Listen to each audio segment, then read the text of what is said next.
Okay, nobody got the message. War is not good. I don't know how we didn't get that message, but apparently we didn't. Hi, I'm Nick. This is 10 Minutes with Nick. And today we're going to talk about kind of the craziness that's going on in the world. Mainly the craziness that's happening in what a post helpfully reminded me today was a very, very tiny part of the Middle East. First of all, anybody who's listened to any of this nonsense coming out of groups like the local chapter of Black Lives Matter in Los Angeles, that came out of student groups at Harvard University that are clearly calling for support of Hamas. What are you doing? Did you wake up and take crazy pills? Where did you get the crazy pills? Why did you ingest so many of them? And then why did you allow yourself to get near a keyboard to type out these random messages you were typing out?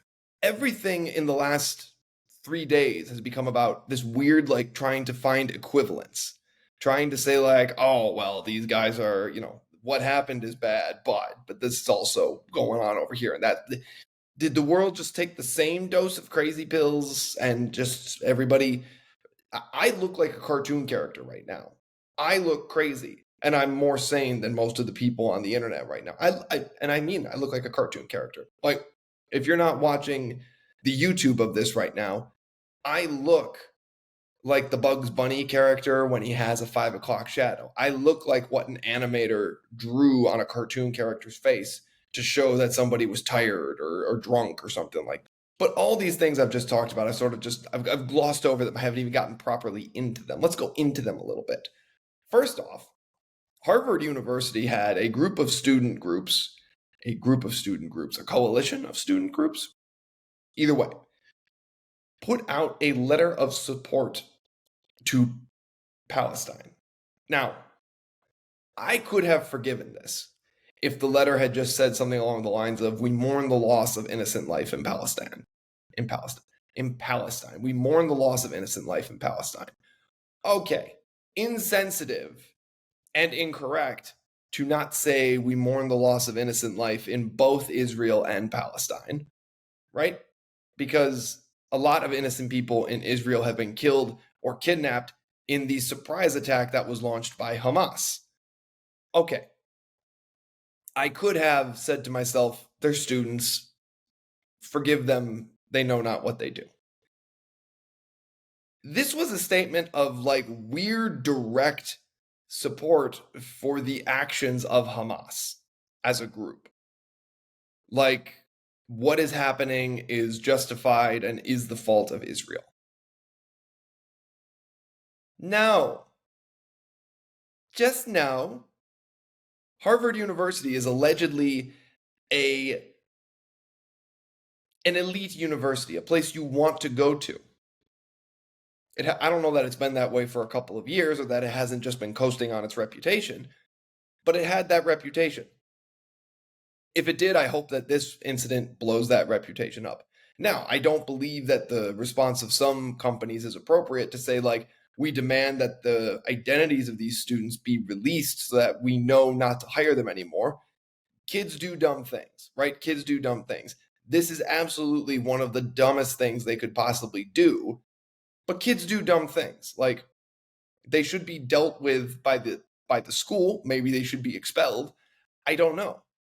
But the school doesn't need to dox their own students. They don't need to release the personal information of their students so that these companies can track their data and know not to hire them. That's a little bit much. But these student groups went out of their way to support a terrorist cause, to support a group of people who cruelly did the best they could to make sure they killed as many innocent Israelis as they could, specifically carried out a military assault and avoided any military targets, didn't make any bones about the fact that they were going to go to music festivals, that they were going to sneak into towns and cities and just find people and drag them out of their homes and kill them or take them back to Palestine. 150 or so people are still in captivity, and we have no idea where they are. Just no idea. And some Americans are even in that group too. Sidebar, what are we do? Like, Americans are in that group too. Like, I got to imagine the U.S. is planning something to get its citizens back. We generally don't take it kindly when people take our citizens. We're not fans of it. But anyways, Harvard University's students just issued support for this blindly. And I think the university has now, after intense public pressure, finally said something along the lines of they didn't speak for the university, but they sure took their time in saying it and waited until there was blowback before they addressed it. Weak move by Harvard. Black Lives Matter local chapter in Los Angeles did something incredibly similar and actually much more direct. But I don't know how much support Black Lives Matter, the Los Angeles local chapter, has. I don't know if they're a big, powerful, strong group or if they're just like some keyboard warrior. But they did the same thing. I mean, that post, I read that post and I was shaken to my core. Like, these guys, like, it was very clearly not a statement on behalf of any Black community I've ever interacted with. It was not a statement on behalf of any human beings I've ever interacted with. It was a statement on behalf of like an internet troll generator. Like, it was nightmare scenario stuff, the kind of stuff where it literally says things like, the Palestinians were justified in their use of violence. First of all, the Palestinians themselves did not use violence. Hamas used violence. Hamas is a terrorist organization masquerading as a government body within the state of Palestine. Everyday Palestinians did not carry out this attack. They were not the ones, they didn't sit there and plan all night about how they were going to kill the Jews. Most Palestinians, I would argue, would simply prefer not to live in a quasi-state next to a fully sovereign state. I get that. You don't want to be the Puerto Rico of Israel. I understand why they feel slighted and everything else. But normal everyday Palestinians didn't cross the border into Israel and go about killing as many Israeli babies as they could. That was Hamas. We have to separate Hamas and Palestinians. I had this discussion with someone earlier today. What's about to happen to the nation state, quasi-nation state of Palestine is about to be horrible. It's about to become the world's, it's about to become a parking lot within the state of Israel. And that's unfortunate for the Palestinians who live there, because I'd say probably 90% of them are innocent bystanders in this, and they did not ask for what's about to come. They didn't ask for it, and I'm not even going to say they deserve it.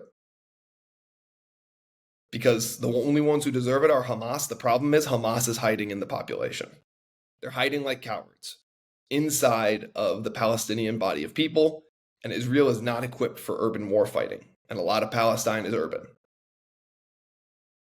And if you're not equipped for urban war fighting, you've got two solutions. You either learn how to go door to door, kick in doors, and search buildings, or you skip that problem entirely and you get rid of the buildings and you just level them. And you just say, you know what? You can't hide in a building that's not there.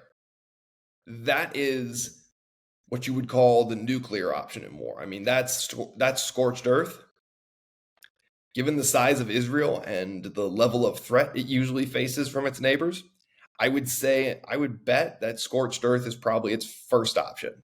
It's not going to, like, every aid organization in the world should be gathering in Egypt right now waiting for Palestinian refugees, because there's about to be a lot of them. They're going to be displaced, and there's going to be a lot hurt, and there's going to be a lot on that side, and there's going to be a lot that needs to get cleaned up. After this war, Israel will probably have a lot to answer for, but I can tell you Israel has nothing to answer for engaging and getting rid of an enemy that just went after its population and has in its charter the destruction of the Jewish state and the Jewish people. I would say that there is nothing about Israel starting this war right now that is immoral, wrong. We should all be on their side for this. We should also all be there for the innocent Palestinians who are about to lose their homes and lose everything they have, because they're going to need help. They have not only our full sympathy, but they need our mercy and they need our prayers. Palestinian babies and women and men, they need our prayers too. Hamas does not. Hamas is going to hide among these innocent people and dare the Israelis to come after them. And the Israelis aren't going to wait for Hamas to come out of the woodwork and attack again. And I don't think they should. And I think the innocent Palestinians are unfortunately innocents who are caught in the crossfire in all this. This is hard for people to hear. I mean, this is not an easy conversation to have, but this is war. This is the realities of what happens when a war breaks out. Usually the people who suffer the most in war often are not the armies themselves. It's the innocent people who are caught in between. In World War II, in the war in Japan, probably the people who suffered the most were the citizens on the Japanese mainland. Because they woke up one day and their homes were bombed, firebombed, nuclear bombed, whatever. War is not pretty. War is not nice. War is ugly. And you can't fight a war halfway. You can't just pick and choose. If your enemy is going to hide inside of a civilian population, you have choices to make. You can do what the US tried to do in Iraq, which essentially is become a police unit inside of a country that you know nothing about. Or in the case of Israel and Palestine, you can just get rid of the other country. It's ugly, and it's going to get uglier. But there is no excuse for saying you support Hamas at this point. There is no excuse at any point. Harvard and Black Lives Matter should be pointing at these little splinter groups inside of themselves and saying we have nothing to do with this, and we stand in full support of the innocent lives who are about to be lost, and we stand in support of Israel. I stand in support of Israel and their action in this, and I stand in support of the innocent Palestinians whose lives are about to be heavily disrupted by the fact that a faction within them has done this terrible crime. And I pray the people in Palestine who are innocent get as much relief as possible and are able to return to lives of peace as soon as possible. And I pray that for Israel too. But I don't pray for Hamas. They made their bed. Everything that happens from here on out is on them. All the blood that's about to be lost is on them. Don't get that twisted. This was Dark. I'm Nick. This is 10 Minutes with Nick. Have a great day.